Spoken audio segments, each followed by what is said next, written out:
What's going on, guys? Andrew of New Park Gaming back here, and today we're going to be talking some about the Yu-Gi-Oh! Vrains episode 93 title and summary. The title is going to be The Promise, and the summary reads as follows. Knowing the ins and outs of Playmaker's deck, Kusanagi launches a relentless assault against him and does all he can in order to protect Jin. On the other hand, Playmaker just can't attack and gets driven into a corner. Kusanagi then starts talking about the promise the two of them made in the past. Now, starting off with the episode title here, it's The Promise. To the best of my knowledge, we don't know explicitly what this promise was between the two of them, but based on all the circumstances we saw that initially brought them together in the episode title Playmaker's Breath, I don't remember the number off the top of my head, but it essentially told the story of how Yusaku obtained the Cyverse deck and how Kusanagi and Playmaker met. It would appear to me that it most likely had something to do with essentially striking back against the Knights of Hanoi after all the Lost incident is essentially what affected Playmaker, and what eventually led to the Knights of Hanoi basically taking Jin away from Kusanagi as a result of the mental status he was left in. So they basically had similar goals. They probably promised to each other to work together to strike down against the Knights of Hanoi, and probably Jin had something to do with it as well, considering Kusanagi would have been less directly concerned with the Knights, more so concerned with the results of his brother. So also tying into the fact that we can probably make some strong assumptions about what the promise was. We know here it seems like Kusanagi is protecting Jin, which means Jin's on the line, and if he's trying to remind Playmaker about the promise they made, that strikes to me that in participating in this duel, Playmaker is in somehow breaking that promise in Kusanagi's eye. So if it had something to do with the Hanoi, which had something to probably do with that original promise, given the circumstances they were under, Hanoi's not really a threat to them at this point. It's not a concern within the context of this duel, but what is a concern within the context of this duel, and what would have been relevant at the time when Yusaku and Kusanagi started working together, is Jin. So we can assume that the context of the promise probably had something to do with protecting Jin. So is Playmaker kind of breaking that? Well, it seems like he's at least trying his best not to, based on the fact that he's not attacking Kusanagi within the context of this duel. Now, the other thing that kind of strikes me here is Kusanagi is launching some sort of an assault against Playmaker that backs him into a corner. Part of the reason Kusanagi and Playmaker ended up working together in the first place was Kusanagi was not a very strong duelist. I mean, he admits that himself, and part of the reason he reaches out to Playmaker is he sees Playmaker has this great level of strength. Playmaker's fighting the Knights of Hanoi. Kusanagi's got the backseat skills with hacking and everything, so the two of them together make a really good team. On top of that, once more, they share a very similar goal. So that being the case, you have to kind of assume, based on that he's not attacking and that he's backed into a corner by Kusanagi, who we've been shown is not that good of a duelist, that Playmaker's basically holding back at this point.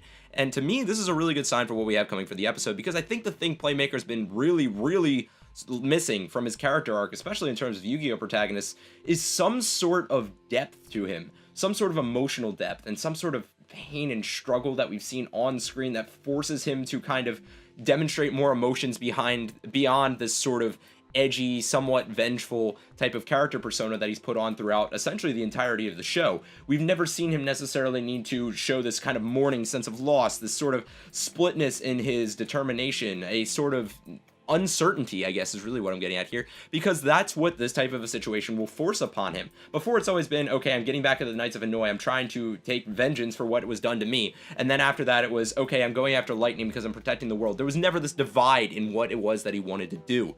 Here, he may quite well be facing that, because if Kusanagi wins, and if this duel is within the context of Mirror Link Vrains, Yusaku's going to lose his Ignis, he's going to watch his data get destroyed, and then who's going to be left in order to fight Lightning? But on the other hand of that, if he wins, we can assume that Jin's on the line in some way, shape, or form, and Kusanagi gets his consciousness data destroyed. Now, this brings up one major question, aside from a series of others, but the first one that comes to mind is, can Lightning function without Kusanagi as a sort of host, quote-unquote? I personally think that he can, based on the fact that Windy essentially created his host, and Lightning's been said to have had the most influence within Link Vrains over the data and such, so I don't see why he couldn't create a host. I mean, worst case scenario, maybe he could even use, like, Bowman as his host, and we already know that, you know, these Ignises can exist without their human counterparts, because Windy was doing so for a very long time. So I don't think Jin being at a legitimate threat here is out of the picture at all. Also, once more, Kusanagi, if he loses, is gone. So going into Playmaker's shoes, he has two friends, or one friend and one sibling of a friend that he really cares about on the one hand if he decides to win the duel, that will likely have their data deleted and essentially be killed for all intents and purposes. On the other hand, he's putting all of humanity at risk if he doesn't win the duel in order to save these two people, puts himself at risk, and likely loses his Ignis, which makes it so essentially Bowman's got a pretty clear path to victory from there. The strongest duelist that would be left on Playmaker's side if Playmaker goes down would then be Revolver. And while Revolver's a really good duelist, I don't necessarily see him being able to overcome Lightning and Bowman. Once more, why? Because this is Yu-Gi-Oh! You have plot armor all over the place. Main antagonist loses to main protagonist with almost no exceptions. So he's in a really tight spot. Now, obviously, Yusaku wouldn't be aware of this plot armor, but he likely is aware that he's the strongest duelist amongst his party because, obviously, I mean, he hasn't dueled Soulburner, but he's taken down stronger opponents than Soulburner has, and he has dueled Revolver, and he has beaten Revolver on several occasions.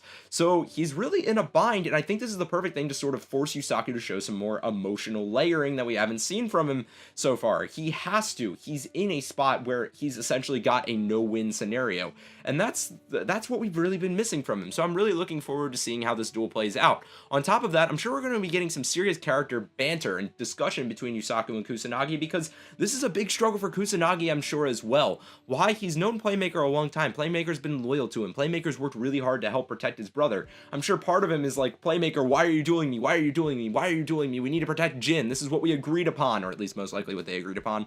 But at the same time, I'm sure part of him also understands that there's a bigger issue at stake here, and that if Yusaku goes down, what does that mean for humanity? So both of them are going to be in a very interesting position. I mean, some people have even said, compared this duel to a little bit of like Yugi versus Joey, or like Yuma versus Shark, or those types of duels where we watch friend versus best friend when they're really close to each other. I mean, obviously, in terms of like archetypal structure of a Yu-Gi-Oh show, Soulburner's filling that best friend role a lot better than, say, Kusanagi is for Playmaker, but at the same time, Playmaker's known Kusanagi a much longer time than he has necessarily known a character like Soulburner. Kusanagi's kind of always at his back. He's been there for him since the beginning of the show, and until Season 2 started and he started to really connect with Soulburner, connect to some extent with Aoi and such, Playmaker was basically this lone wolf, at least to the best of our knowledge from his backstory. So if that's the case, I mean, he's got to have some level of attachment to Kusanagi. So it's just going to be this huge emotional tug of war going on in this duel. And I think it's the first duel I've genuinely looked forward to in a very long time, and that I feel like might actually be able to go either way. I mean, Revolver versus Soulburner sort of felt like it go either way, but you could probably assume Revolver was going to win, and that turned out to not really even be a duel in the first place. The other one that sort of felt like it go either way was Windy versus Soulburner, and that one ended up playing out rather predictably, so maybe here they could even surprise us. Now granted, I don't really see Yusaku losing. What I could see is him finding some way to trigger essentially a no result, that way neither of them are defeated, or him basically putting Kusanagi in a corner where he's like, look, I am set up for victory, but I refuse to attack you. I refuse to watch the one person that I genuinely care about basically be defeated, and then you could get something from Kusanagi along those lines of just assuring him that it's okay, maybe they come to terms, or something like that. I think it's going to be awesome to watch these two work through this scenario. So on the whole, guys, I'm extremely excited for this episode. I think it's going to be a great episode. I would be very surprised if it goes beyond this episode, and I'm going to be curious to see exactly what Playmaker does, because Playmaker, despite his edginess up to this point, has also shown a large extent of selflessness, especially in participating with Kusanagi to begin with, because even though Kusanagi is a good hacker, so is Playmaker, so he needed him to some extent, but I feel like Kusanagi always needed Playmaker more than Playmaker needed him, given the power of dueling within Link Vrains, and so that's just a simple example of his selflessness. Then there were also times where he helped Aoi and everything else. He's shown that there is a heroic mentality within him. So this is going to kind of stretch which level of that heroic mentality does he lean towards? Does he lean towards more of the individual bonds and relationships he's formed? Or does he lean more towards this whole concept of the greater good? Which is kind of a theme Yu-Gi-Oh's gotten at before, especially in the Yusei versus Zone type of arc towards the end of Yu-Gi-Oh! 5Ds. So on the whole, I think this is going to be a great episode, guys. Be sure to let me know your thoughts, comments, theories, etc. in the comment section down below. If you enjoyed the video, be sure to like and subscribe. If not, constructive criticism is always welcome. And I'll catch you guys next time with some more Yu-Gi-Oh! Vrains stuff.